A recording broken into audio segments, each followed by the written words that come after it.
Tokyo Disney Resort has long captivated visitors with its blend of Disney magic and Japanese precision. This sprawling complex comprising of Tokyo Disneyland and Tokyo Disney Sea operates under a rather unique model. Unlike its global counterparts, it is not owned by the Walt Disney Company, but instead by the Oriental Land Company, a Japanese entity that licenses Disney's intellectual property while collaborating with Disney Imagineers to bring the parks to life. This partnership has fueled decades of success, but as the world evolves, so must Tokyo Disney Resort. Recently, the Oriental Land Company unveiled its 2035 long-term management strategy, a roadmap for the next decade that promises sweeping changes, refurbishing iconic lands, expanding hotel offerings, and boosting international tourism. Yet these ambitious plans arrive amid growing criticism of the resort's digital infrastructure, particularly its app reliance and lack of international accessibility. To understand Tokyo Disney's future, we first need to grasp its present. Having opened back in 1983, Tokyo Disneyland was the first Disney park built outside of the United States. Then, in 2001, the resort opened a second park called Tokyo Disney Sea. Both parks are operated by OLC, which pays royalties to Disney for the use of its characters, stories, and creative expertise. This arrangement has allowed OLC to tailor the Disney experience to Japanese sensibilities. Think meticulous service, seasonal events like Tanabata, and exclusive attractions like Pooh's Honey Hunt. While doing all this, the park also maintains the global Disney standard, something the US Disney parks haven't been so great at in recent years. The result? A resort that consistently ranks amongst the world's most visited theme parks, drawing millions of guests annually, predominantly from Japan.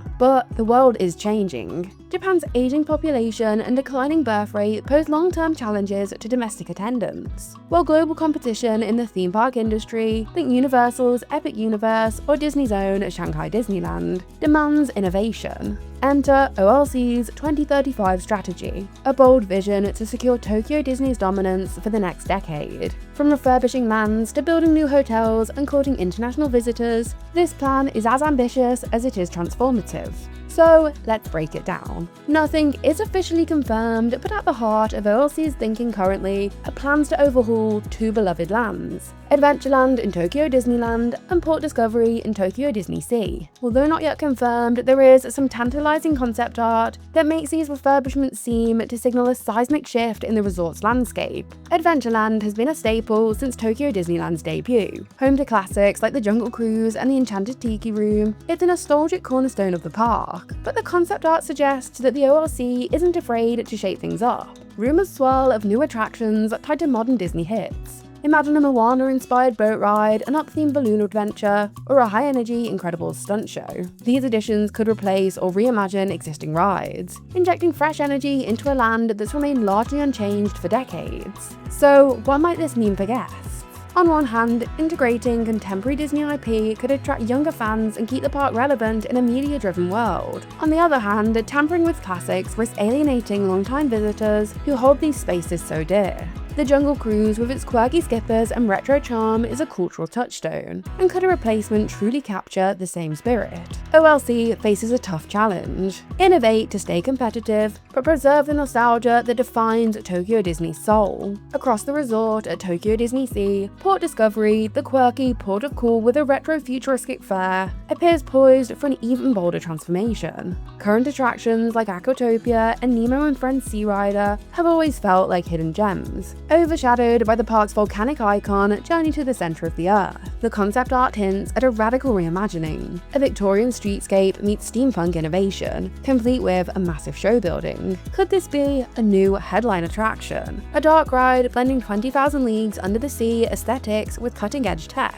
I guess we'll just have to wait and see. This vision aligns with Tokyo Disney Sea's reputation as a park for bold storytelling. A revamped Port Discovery could elevate its status. Yes, losing Aquatopia's whimsical charm or Sea Rider's family appeal might leave gaps in the park's lineup. The stakes certainly are high. Disney Sea thrives on its cohesive theming, and any misstep could disrupt its near-perfect harmony. Although I will admit that Port Discovery has always felt like a bit of a weird part of this cohesion, not quite standing out as well as the other ports. These refurbishments aren't just about brand new rides. They're also about staying ahead in a crowded market. With Universal Japan's Super Nintendo World and Disney's own global expansions, Tokyo Disney must evolve to keep guests coming back. By leveraging Disney's vast IP and blending it with OLC's meticulous craftsmanship, these changes could redefine the park's identities. But success hinges on execution. Will these new lands feel like organic extensions of the worlds that already exist? Or will they just feel like flashy new add-ons? Only time and guest reactions will truly tell. Beyond the parks, OLC is tackling a pressing issue: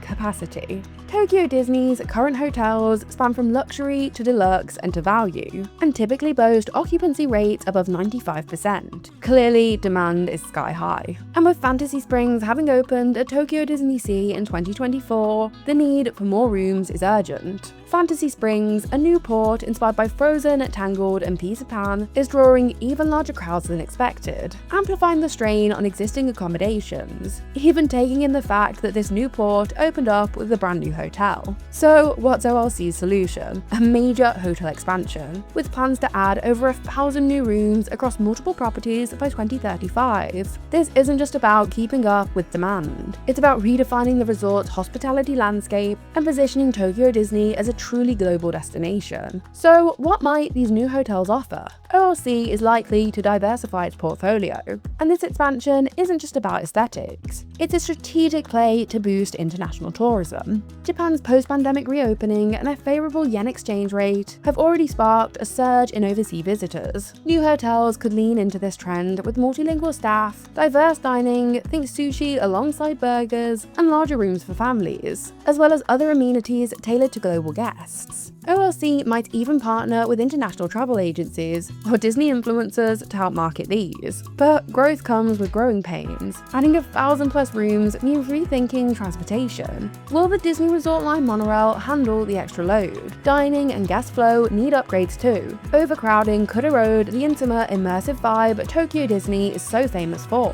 OLC's challenge is pretty clear: scale up capacity while preserving the meticulous service and attention to detail that define the resort.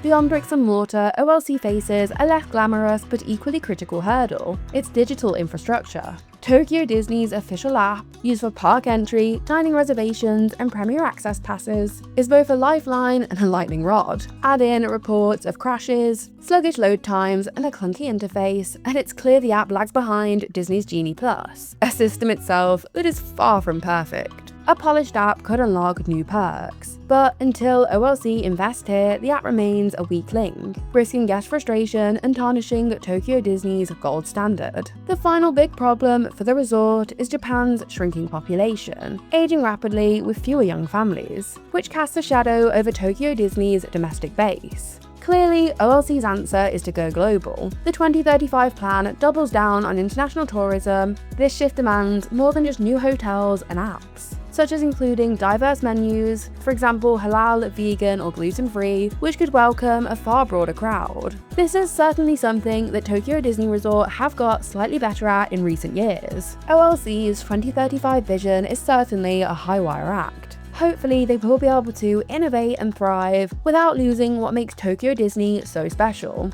This global outreach does promise growth, but it could risk diluting the resort's cozy, localized soul. So much of what makes Tokyo Disney Resort special is the unique Japanese culture. But with a history like OLC and Tokyo Disney have, it's hard to be too worried. Tokyo Disney's future certainly seems to be a bold bet on reinvention, but I reckon OLC will find a lot of success with all their plans. The answers will unfold, so I guess we'll just have to wait and see what the future holds in 2035. Whether you're a Tokyo Disney Resort regular or have only ever attended the park via vlogs, let me know what you think. Do you think the future is looking bright for Tokyo Disney Resort? Personally, I reckon the 2035 plan will be a massive hit. Thank you so much for watching. Please like, subscribe, check out some of my other videos and the links in the description.